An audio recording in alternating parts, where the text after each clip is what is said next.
성경책은 예수 믿는 사람만 보는 것이 아니고 안 믿는 사람도 많이 봅니다. 그래서 세상에서 가장 오랫동안 가장 많이 팔린 책이 성경책입니다. 베스트셀러가 되는 거죠.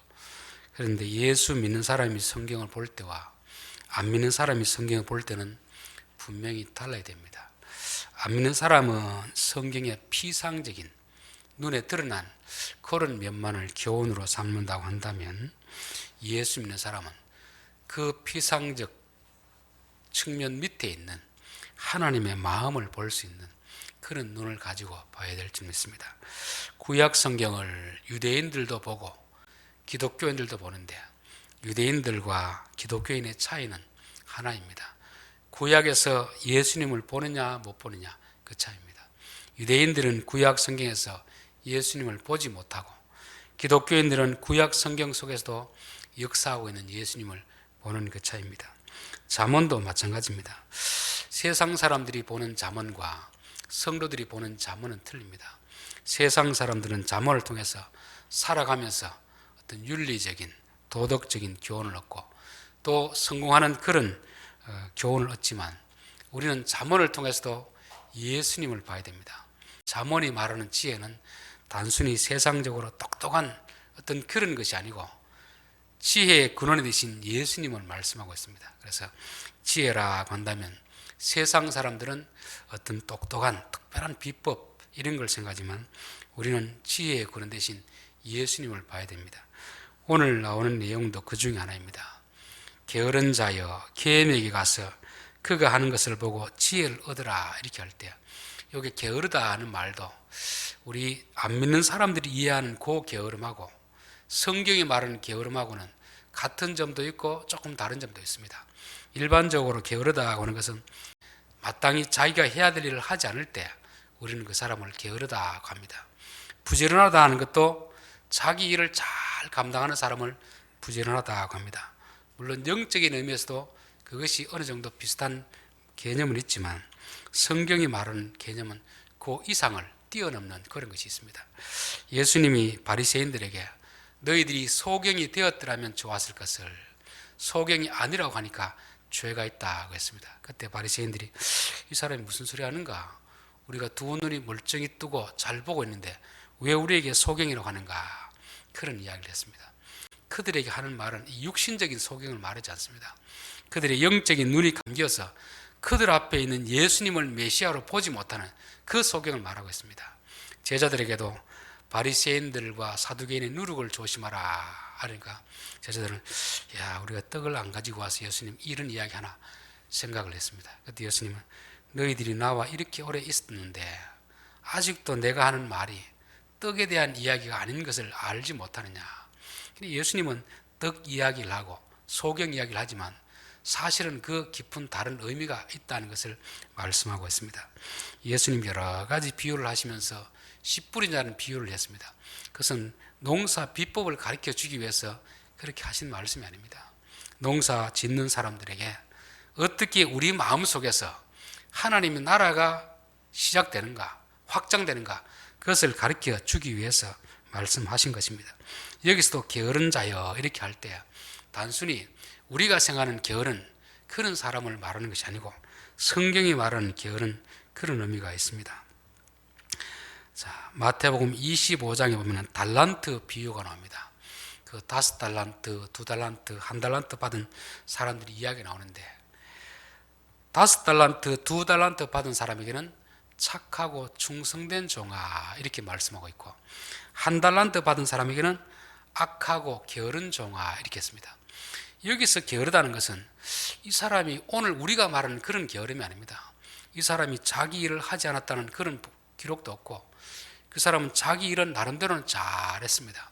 여기서 게으르다는 것은 이 사람이 주인을 잘 몰랐습니다. 주인을 아는데 게을렀고 또 주인이 맡긴 일을 하지 않았기 때문에 게으르다는 것이지 자기 일에 게을렀다는 말이 아닙니다.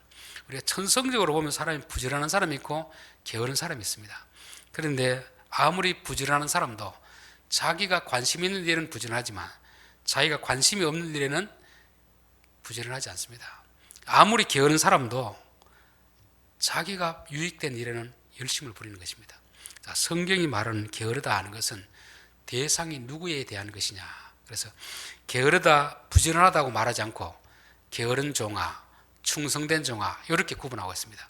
그 충성이란 말은 반드시 대상이 있잖아요. 자기 일을 시킨 자의 일을 어떻게 했느냐 그걸 말하는 것입니다. 내 일을 어떻게 했느냐 이게 아니고 자기에게 일을 맡긴 자의 일을 어떻게 했느냐. 잘했으면 충성된 종이 되는 것이고 자기 일을 아무리 열심히 해도 맡긴 자 일을 하지 않으면 그 주인이 보기에는 게으른 자가 되는 것입니다. 그래서 우리가 충성되다, 게으르다 하는 것도 성경이 말하는 것은 그런 것입니다. 우리의 삶이 얼마나 열심히 살았느냐, 얼마나 바쁘게 살았느냐 이게 중요하지 않고 하나님에 대해서 우리가 열심을 냈느냐, 하나님이 맡긴 일을 잘했느냐 그걸 가지고 게으르다, 충성되다 이렇게 이제 구분하는 것입니다. 또 디모데전서 5장 13절에 보면 또 그들은 게으름을 익혀 집집으로 돌아다니고 게으를 뿐 아니라 쓸데없는 말을 하며 일을 만들어 마땅히 아니할 일을 말을 하나니 되었습니다. 여기도 보면 게으르다는 것은 아무것도 하지 않는 것이 게으름이 아닙니다. 해야 될 일은 하지 않고 쓸데없는 하지 말아야 될 일을 하는 것입니다. 돌아다니면서 말만 하는 그런 사람들이죠. 이 교회 안에서도 자기가 맡은 일을 잘하는 사람은 충성된 사람인데 자기가 맡은 일을 하지 않고 자꾸 다 돌아다니면서 하지 않아야 될 일을 하고 자꾸 분쟁을 일으키는 이런 사람을 성경은 게으르다고 하는 것입니다. 잠언 26장 13절에도 게으른 자는 길에 사자가 있다, 거리에 사자가 있다 하느니라. 아마 부모가 자녀에게 뭘 시켰겠죠. 신부름 좀 갔다 와라 하니까 하는 말이 부모님 길에 나가면 지금 사자가 있습니다. 그래서 못 가겠습니다. 나가보지도 안 하고 말만 하는 거예요. 말만 하는 것입니다. 그래서 성경은 우리에게 행동하지 않고 말만 하는 사람을 게으른 사람이다 그렇게 말씀하고 있습니다.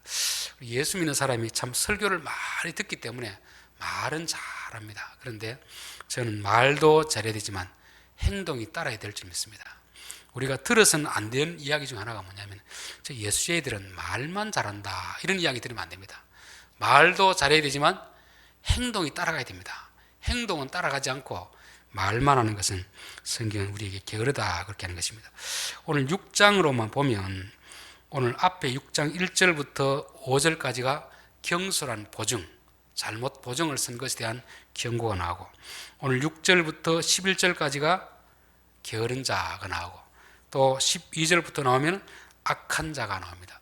저는 이걸 보면서 왜 같은 장에 이렇게 본문을 했을까를 생각해 보니까 요거는 서로 연관이 있구나. 서로 게으름하고 어리석음하고 악한 것은 떨어진 것이 아니고 하나로 이렇게 엮여져 있다는 것을 말씀하고 있습니다. 자, 이웃에게 담보를 잘못한 것도 보면은 게으름 때문에 그랬습니다. 우리가 누구를 보증해 주려고 하면 어떻게 해야 됩니까? 그 사람이 믿을 만한 사람인지 자세히 조사를 해봐야 되잖아요. 조사를 해보고 하면 괜찮은데 이거 뭐 잘 아는데 그냥 경솔하게 보증을 써줬다가 낭패를 당하잖아요. 결국 게으름 때문에 그런 어려움을 당하게 되는 것입니다. 악한 것도 저는 마찬가지라 생각합니다. 악한 행동을 하고 악한 말 하는 것도 어떻게 보면 게으름 때문에 그렇습니다. 무슨 게으름이냐면 그 죄를 짓고 나서 받을 벌이 어떤 것인가 모르기 때문에 우리가 악을 행하는 것입니다. 우리가 어떤 죄의 유혹에 빠질 수는 있습니다. 그러나 그 죄를 짓고 나서 우리가 갚아야 될 대가가 어떤 것인가 알게 되면 사실 우리는 죄를 짓지 않습니다. 사람들은 대체로 죄의 유혹만 보고 죄가 주는 그 달콤한 것만 보지 그 죄를 짓고 나서 나중에 갚아야 될 대가를 생각하지 않습니다. 그것도 게으른 것이죠. 죄를 짓는 것은 순간이지만 그 죄를 짓고 나서 겪어야 될 고통은 오랜 시간이고 고통이 큰 것입니다.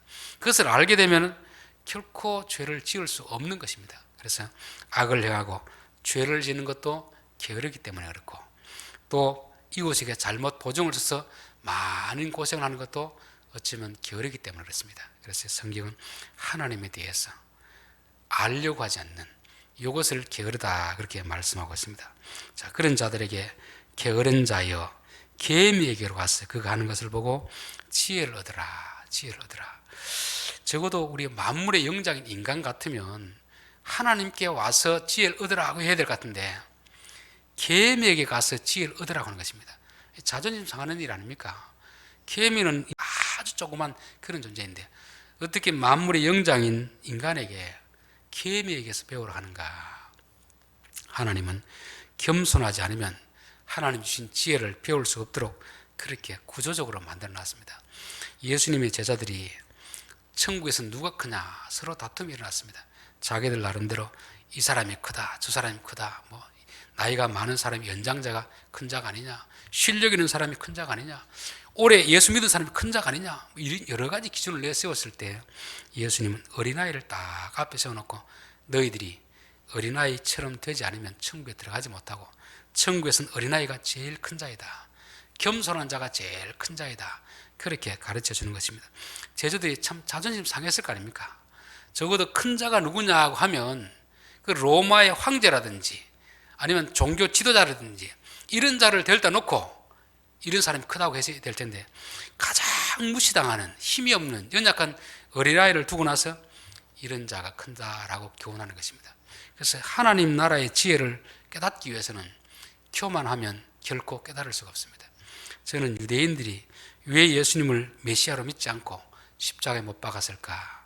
바로 게으름 때문에 그렇습니다. 무지했기 때문에 그런 것이고 교만함 때문에 그런 것이죠. 예수님이 만약 로마의 황제의 아들로 태어났거나 대제사장의 아들로 태어났다면 그들은 당연히 예수님을 믿었을 것입니다. 그런데 하나님은 아들을 보낼 때 가장 가난한 갈릴리 나사렛이라는 그 시골에 있는 그런 집에 보냈습니다. 그 아버지도 목수라는데 목수라는 직업은 그 당시에서 사람들에게도 무시당하는 그런 직업이었습니다. 그러니까 지역도 촌이죠. 아버지 배경도 좋지 않죠. 그런 집안에서 무슨 메시아가 나오겠느냐 이런 생각을 가졌기 때문에 그들은 예수님을 믿지 못하게 된 것입니다. 우리도 마찬가지입니다. 계미에게 무슨 배울 게 있겠나 싶지만 계미에게도 배울 것이 있습니다. 자, 게으른 자여 계미에게 가서 그가 하는 것을 보고 지혜를 얻으라. 자, 앞에서 말씀드렸는데 게으른 자는 행동하기를 싫어합니다. 말만 하는 거죠. 말만. 그렇죠. 그런 자들에게 가라, 보라, 얻으라 말씀하고 있습니다. 뭐 가야 되는데 안 가니까 안 되는 것입니다. 우리가 뭘 하려고 하면 일단은 시작을 해야 되는 시작. 그렇죠. 너무 꼼꼼하게 계획을 하다 보면 결론은 뭡니까? 아무것도 못하게 되는 것입니다. 어느 정도 타당성이 있다면 시작하는 것입니다. 가다가 보면 길이 보이고 하나님 방법이 보여지게 되는데 너무 생각만 하다 보면 행동하지 못하게 되는 것입니다. 그래서 가라고 하면 믿고 가는 것이고 가서는 뭘 해야 되냐면 꼼꼼히 살펴봐야 됩니다. 여러분 개미가 큽니까 적습니까? 아주 적잖아요. 그렇죠. 그 개미가 뭐 하는지 보려고 하면 정말 집중하고 봐야 됩니다. 집중하고. 그렇죠. 집중하고 보다 보면 뭔가 지혜를 얻게 되는 것입니다. 저는 이제 코로나로 인해서 많은 이 소상공인들이 어려움을 당한다는 것을 보게 됩니다. 근데 식당도 잘 안 되고 뭐 가게가 잘 안 되는데 근데 어떤 가게는 잘 되는 가게가 있습니다. 그 어려운 가운데서 되는 가게가 있단 말이죠. 그럼 안 되는 집에서는 저 집은 왜 될까? 한 번쯤 가서 꼼꼼히 살펴봐야 됩니다. 그러다 보면 이런 집은 이래서 되는구나. 우리는 이래서 안 되는구나. 안 되는 이유가 있고 되는 이유가 있을 거 아닙니까? 그래서 무조건 안 된다고 하지 말고 인간이라도 가장 미물인 개미에 가서 유심히 관찰하다 보면 배울 게 있습니다. 그래서 우리들도 삶 가운데서 겸손함이 있다면 어린아이를 통해서도 배울 것이 있고 다른 사람을 통해서도 배울 게 있게 되는 것입니다. 그래서 관찰하다 보면 우리가 그를 통해서도 우리가 깨닫지 못하는 그런 지혜를 얻게 된다는 것을 말씀하고 있습니다. 자, 계미는 투령도 없고 간역자도 없고 주권자도 없으되. 투령이란 말은 명령하는 사람, 명령하는 사람. 그러니까 게으른 사람은 꼭 시켜야 뭘 합니다. 시켜야 하는 사람. 그런데 충성된 사람은 시키지 않아도 이게 내가 해야 될 일이다 싶으면 감당하는 것입니다. 집에서도 그렇고 교회에서도 그렇고 직장에서도 그렇고 일일이 시켜서 일을 하면은 시키는 사람도 참 부담스럽고 하는 사람도 별로 기분이 썩 좋지 않습니다. 자기가 알아서 해야 될 일을 찾아 하면 얼마나 좋겠습니까? 계미는 누가 명령하는 사람도 없어도 한다는 것입니다. 자, 두 번째, 간역자라고 하는 것은 우리가 말하면 감시하는 사람. 사람들도 보면은 누군가 있으면 좀 열심히 하고 없으면 좀 소홀히 하고 그랬습니다. 사람 있을 때하고 없을 때하고 차이가 날까요, 안 날까요? 나겠죠. 아무래도 회사에서도 그 부서의 부장이 있을 때하고 없을 때 차이 납니다. 그런데 계미는 보는 사람이 없어도 한다는 것입니다. 저는 우리 예수 믿는 사람이 이런 사람이 되어야 되지 않을까. 적어도 계미보다는 나은 존재가 되어야 되잖아요. 계미보다 못한 존재가 되면 안 되잖아요. 계미를 꼭 감시하는 사람이 있어야 합니다. 그러나 예수 믿는 사람은 누군가 감시하는 사람이 없어도 우리가 스스로 해야 될 일을 감당하는 그런 사람이 되어야 될 줄 믿습니다. 마태복음 25장에 보면 달란트 비유가 나옵니다. 주인이 종들을 불러가지고 재능대로 5달란트, 2달란트, 1달란트 맡기고 멀리 떠납니다. 왜 떠나는지는 이유가 나오지 않습니다. 그 대신 돌아와서 체크하겠다, 점검하겠다 그렇게 말씀하고 있습니다. 그런데 우리가 생각하기에 이 종들에게 뭘 맡겨가지고 장사해서 이윤을 남기기를 원한다고 하면 떠나는 것이 아니고 어떻게 해야 됩니까? 지켜보고 있으면서 매일매일 오늘 얼마 수입을 올렸느냐 체크하는 게 훨씬 낫습니다. 그런데 오히려 떠나는 것입니다. 왜 그렇게 하겠습니까? 감독하는 사람이 없어서 어떻게 하는가? 그거 지켜보는 것입니다. 하나님은 우리가 일일이 감독해서 하는 그런 걸 원치 않습니다. 주인이 없더라도 일을 맡겨놓으면 알아서 잘하는 사람에게 더 많이 맡기고 싶은 그런 마음이 있습니다. 그래서 5달란트, 2달란트 맡은 사람들에게는 나중에 내가 주인이 없어도 충성하였으니까 게으르지 않았으니까 더 많은 것을 맡기겠다 그렇게 말씀하시고 1달란트 사람은 안 보니까 안 하는 것입니다. 있는 것도 다 빼앗아가 버린 것입니다. 그래서 하나님은 사람들을 통해서 우리를 감시할 때도 있지만 오히려 보지 않을 때 우리에게 진짜 충성되고 게으른 것을 테스트하는 것입니다.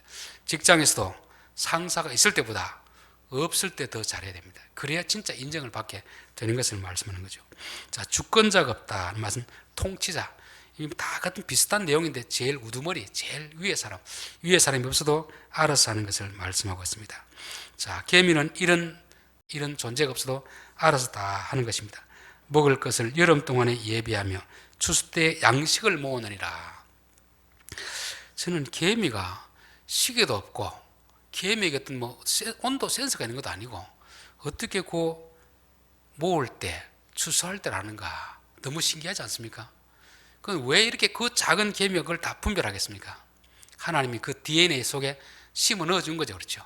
하나님의 창조 역사가 하나님의 섭리 역사가 개미에게 있다. 저는 그렇게 보여지는 것입니다. 그런데 참 만물의 영장이라고 하는 사람은 때를 구별하지 못합니다. 해야 될 때, 하지 않아야 될 때를 구분하지 못합니다. 사람들은 참 이렇게 어리석습니다. 때가 있는데 때를 놓치는 것이죠. 그런데 그 조그마한 개미도 그 때를 다 안다는 것입니다. 지금 심어야 될 때인지 거둘 때인지 이걸 알고 그렇게 하는 것입니다. 자, 저는 개미를 보면서 지혜를 얻으라고 하는데 사실 우리가 개미를 보고 나서는 지혜를 얻을 게 없습니다. 개미가 하는 행동을 보면 개미를 통해서 뭘 보게 됩니까? 하나님을 보게 되잖아요. 하나님. 그렇죠. 개미를 보는 게 아니고 개미를 통해서 역사하는 하나님을 봐야 됩니다. 로마서 1장 20절에 보면 보이지 않는 하나님의 신성과 능력이 보이는 만물 속에 다 담겨 있다고 하는 것입니다. 그리고 우리가 자연을 보면서도 개미를 보면서도 어떻게 개미가 저렇게 사람도 하지 못하는 하는가? 그건 개미가 하는 게 아니잖아요. 누가 하는 겁니까? 하나님이 개미를 통해 역사하고 있는 것이잖아요. 그래서 하나님은 인간을 비하면 그야말로 하찮은 존재인 개미를 통해서도 이 만물의 영장인 인간에게 교훈을 주시는 것입니다. 저는 이제 아침마다 아침을 간단히 먹기 위해서 계란을 2개 삶아가 이래 먹거든요. 계란을 보면서 늘 그런 생각합니다. 야, 이게 사람이 만들질 않았을 거고 사람이 만들었으면 안에 노란 자 넣고 흰자 넣고 껍데기를 이렇게 하면은 껍데기 뭔가 붙인 흔적이 있어야 되잖아요. 그렇지 않습니까? 휴대폰도 안에 내용물이 있으면 반드시 열고 닫을 수 있고 못 열게 하면 붙인 흔적이 있어야 되는데 계란에는 아무리 봐도 이게 붙인 흔적이 없어요. 이게 누가 한 것입니까? 하나님이 지금 달력을 통해서 창조 역사를 한 거잖아요. 이게 하나님이 한 것과 사람이 한 것이 다릅니다. 하나님은 태초에만 창조하시는 게 아니고 지금도 창조 역사를 이루고 있다고 믿습니다. 그래서 저는 계란을 보면서도 하나님 창조하셨구나.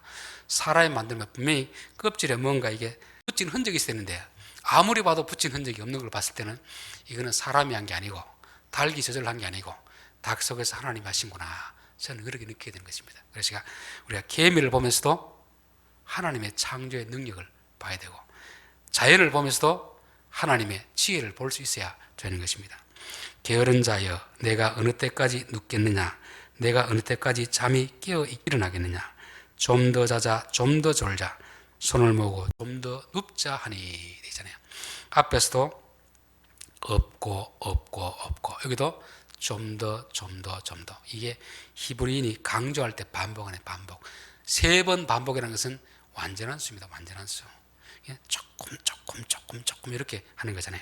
그런데 그러면 내 빈궁이 강도같이 오며 내 곰핍이 군사같이 이르리라.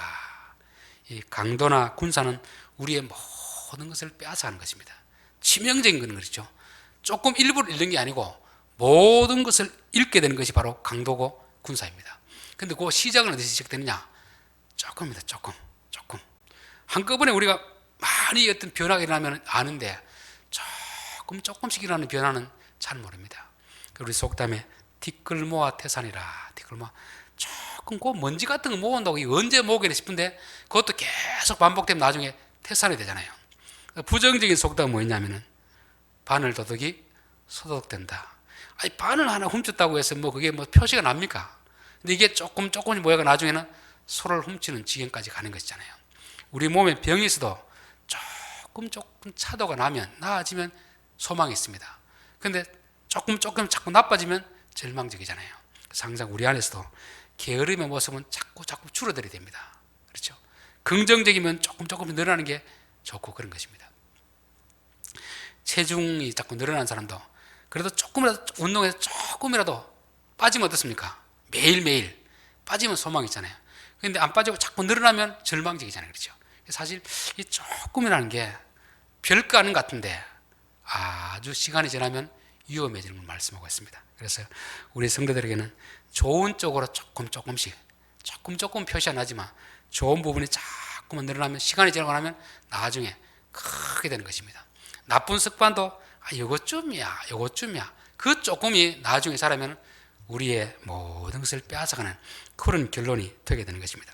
여기서 빈궁이나 곰핍이라는 것도 육신적인 어려움이 있을 수 있지만 성경은 우리에게 영적인 지식을 말하는 영적인 지식, 믿음도 그렇고 모든 면이 오늘 한번 빠지면 되겠지, 주일에 한번 빠지면 되겠지, 이렇게 한 번, 두 번, 세 번 자꾸 이게 겹치게 되게 하면 거의 믿음이 없을 정도로 되어버립니다.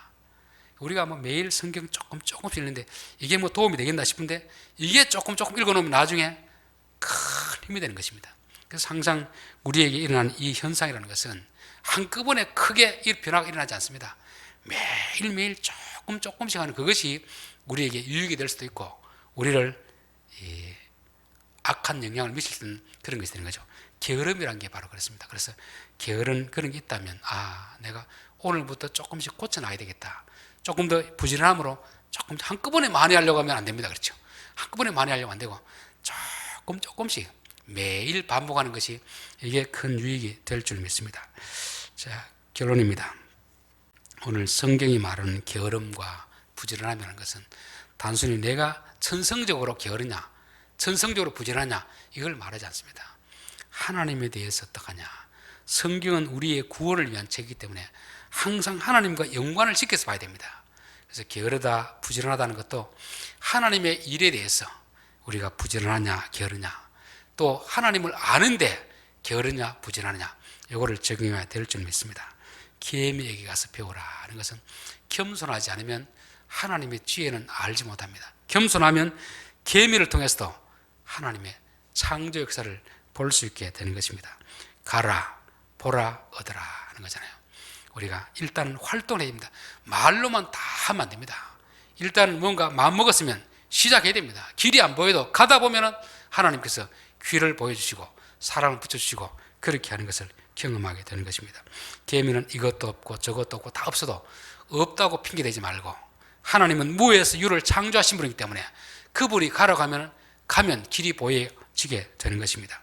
자, 그래서 그들은 명령하는 사람이 없어도 감시하는 사람이 없어도 위에 다스리는 사람이 없어도 개미가 하는 것은 개미 스스로 하는 게 아니고 개미의 DNA 속에 하나님이 넣어주시고 계명을 통해 하나님 역사하는 거잖아요. 우리 성도들이 우리 안에 성령을 모시고 있는 분들이기 때문에 누가 꼭 명령에 의해 사는 게 아닙니다. 저는 교회에서 어떤 일들이 보면 참 감사가 되는 것이 아무런 말을 안 해도 하나님께서 각자 그 마음속에 감동을 주니까 아이고 이건 내가 해야 되겠다, 이 부분 내가 감당해야겠다, 이렇게 했으니까 참 얼마나 서로가 덕이 됩니까? 그렇죠? 저는 누가 시켜서 일을 하기보다도 하나님께서 우리에게 말씀하실 때, 감동 주실 때 각자 그렇게 하는 것이, 이게 충성된 자고 이게 부지런한 자가 되는 것입니다. 감시하는 사람이 없어도 누가 봐야 일을 하는 게 아니고 이게 내가 해야 될 것 같으면 누가 보든 안 보든 묵묵히 하는 자가 하는 사람이 바로 충성된 자이고 부지런한 자가 될 줄 믿습니다. 계미는 미물이지만 때를 알고 때에 맞는 행동을 합니다. 사람들도 분명히 때가 있습니다. 공부해야 될 때가 있고 일해야 될 때가 있고 쉬어야 될 때가 있고, 그래서 하나님과 보조를 맞추는 게 저는 가장 잘한다고 봅니다. 하나님 일할 때는 우리도 일하고, 하나님 오늘은 쉬자 하면 예 알겠습니다 쉬고, 이게 가장 좋잖아요. 그렇죠? 근데 하나님 일할 때는 우리는 놀고 하나님이 쉴 때는 우리가 또 일하고, 이게 뭔가 엇박자가 엇박자. 그렇죠? 그래서 바람이 부는 대로 가면 쉽지만 바람을 등지고 가려면 얼마나 힘이 들겠습니까? 우리가 살아가는 것도 하나님과 보조를 맞춰야 되겠다. 하나님 일하라고 할 때는 일하고 하나님 쉬라고 할 때는 쉬고, 그렇게 되면 우리가 무난하게 형통한 삶을 살지 않겠나 그런 생각이 듭니다. 기도드리겠습니다.